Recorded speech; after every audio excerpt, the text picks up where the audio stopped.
I'm going to tell you why theist and atheist arguments are so bad. I've been online looking at the professional theists arguing with the fairly well-educated atheists, probably academics. They can kind of understand big words. But the problem is they both suffer from what I call the gap problem. I'm going to be more specific in this video. I never do. I talk about pizza and I talk about my hair, but this time we're going to talk about how the gap affects both sides of this debate, which is the cause of how bad these debates are and why this is going to be a little more of a stretch. Why the public, why the masses, those people that are required for the language game to change or function or grow or be a little better or whatever it does, why the masses are lost in these discussions. And I don't mean like don't understand them. I mean like, no thanks, bro. The theist suffers from what I call the ontological gap, and the atheist suffers from what I call, or what everyone calls, God of the gaps. These are two different things. So let's just talk about it really quick. The atheist comes to the discussion to tell you why science is the good guy, why there's no way there's a God because there's no evidence, why usually he would believe it if there was evidence, but he finds a person who's really not even that interested in evidence. That's the atheist. The theist comes to the discussion to teach you about his religion, to, in some sense, justify the fact that emotionally he believes in this and this and this. And in some cases, he's had training. And most of the discussion is rhetoric, pure rhetoric, not even Aristotelian rhetoric. It's more like kiss my ass rhetoric. And it's just people talking over people. But it's because of the gaps. It's because of the two weaknesses on both sides, which should be called the fallacy of the religious gaps. So I'm going to explain the gaps. The atheist who's coming here to prove science and to tell you how dumb you are that you believe in a magic minute and you should believe in a spaghetti monster, he does not understand because he's indoctrinated into science that there's a gap. It's really not that hard to understand. And so when you watch, there's a couple of people online that were really kind of more um, uh, moderate about it, more expert, but also more transitioning between science and philosophy, not between man and woman. That's my brother's job. It's about transitioning and holding both things. And what they will explain to you is, or at least what they try to explain, is that there's this huge gap that science comes up against when it tries to explain big questions. Small questions, physical world questions, direct inductive questions like, does this medicine work? Um, is this planet going to do this in 3 to 4 days? When they can do specific, small, physical, real world stuff, it's fine. But they come up against these big questions. And there was a neurologist online who I just found, who I'm proud of for trying to do both of these things, who said there's three big things, and these are really the gaps. This is the atheist problem, ignoring and having a blind spot for these gaps. And if they would immediately admit there's a gap, they wouldn't have this problem. But they can't do it. Just like every human. It's, you point out the problem and they're going to get around it. No, you can't get around the gap. So her particular point was that the gaps are consciousness, self, um, man, I think I'm going to forget. Consciousness, of course, is a gap, self, and free will. So her point was that if you use science, you come up against a gap in terms of consciousness. You can't explain it away. You can't pretend. She's a scientist. She doesn't understand it. She was open to this idea. It's a gap. That's what atheists need to do. They need to say, my science cannot answer this question. I'm going to stop lying and pretending and trying to win emotionally because it makes them look really bad in the discussion. That's called God of the gaps. Maybe one more really specific example.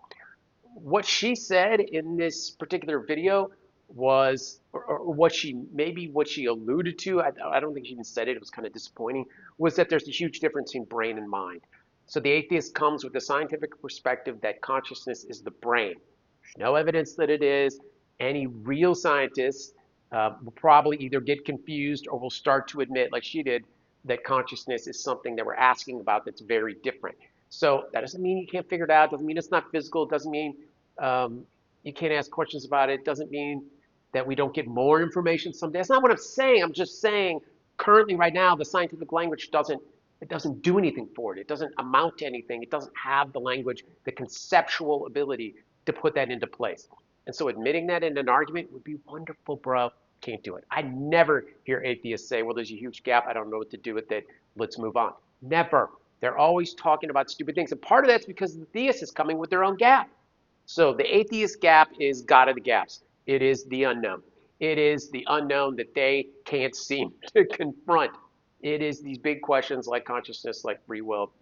And with free will, it's always like, well, it's an emergent property, or no, let me redefine it so that they can fit into my scientific schema. And it's really, okay, that wasn't the original question, bro. I'm sorry if I'm going too fast, but you know me. I got shit to do. I got pizza to eat.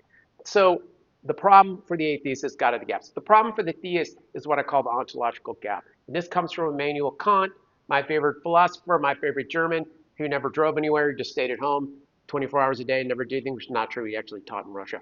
But Kant's point was that all the religious arguments fail because of the ontological gap. He didn't call it that. I'm calling it that because I want them both to be gaps. It's symmetrical, looks good. And it's like if you had one eye here and one eye. So ontological gap means that there's a space between your negative claim and the positive claim that needs to be there. That's the gap. Ontology means the nature of being, the understanding of being, the source of being, things like that. So if you're an ontologist, you're looking at what it means to be, just the word be, just to exist. And so a theist has to do a number of things. One of the best things is to do the negative claim, which is actually the atheist problem, the God of the gaps. They say, well, you think you know everything, scientist, atheist, but I'm going to take away what you know about consciousness, which is this huge thing that we all experience that's super important that you can't tackle that undermines your argument. So the theist is doing a negative. This is so obvious to people. I don't even know why I'm talking about this. I'm talking about it because I watch them online and I'm like, you missed another gap, bro.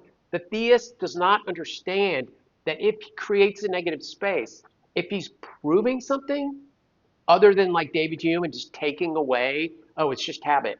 Oh, self and free will just come from a sense that you have because of habituation. That's a negative space. The theist creates a negative space with God of the apps and then fills it in with the God. Bro, it's every time. It's not like I'm just saying, oh, I watched this one video. Here's a little clip of it. Every single one. Give me one theist who then goes on and is really articulate about this idea that I'm going to create your gap. I'm going to create space where I might be right. And then I'm not going to fill it in with stuff I don't know. I'm not going to fill it in with things that don't make sense because then the atheist feels more empowered. And then they come back. And then this whole argument presented to the public, to the masses, sounds like a shit show, which is what it is, because of the gaps. Again, the theist gap is the ontological gap where they want to stick a God in to a negative space and they want it to mean something really randomly and just automatic. And it's almost purely circular, which means I already believe in this God. And if I've created a negative space, that's the only thing that can be there, bro. Not only is it the only thing that can be there, it's got every quality that I want it to have. Contradictory qualities, bro. That's what the theist is doing. The theist, please comment. Come to me, pay me by the hour. I will fix your shit because it sounds crazy. We're going to do an upcoming video on Paul Tillich. We're going to talk about how bad he was about this.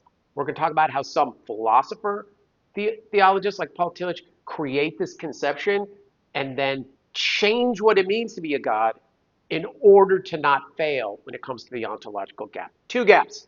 God of the gaps, atheist problem. Ontological gap, theist problem. The two gaps come together like a shit show. They come together, butt heads, amount to nothing, mean nothing, impress nobody. And then this argument goes on the public and everyone's going, click, click, get me away from these two idiots. So that's the answer. Come to me, I'll help you. I'll try to straighten this out for you. I'm sorry, I gotta go. That's a long video. Go make a difference with your life. Go stop a war or something.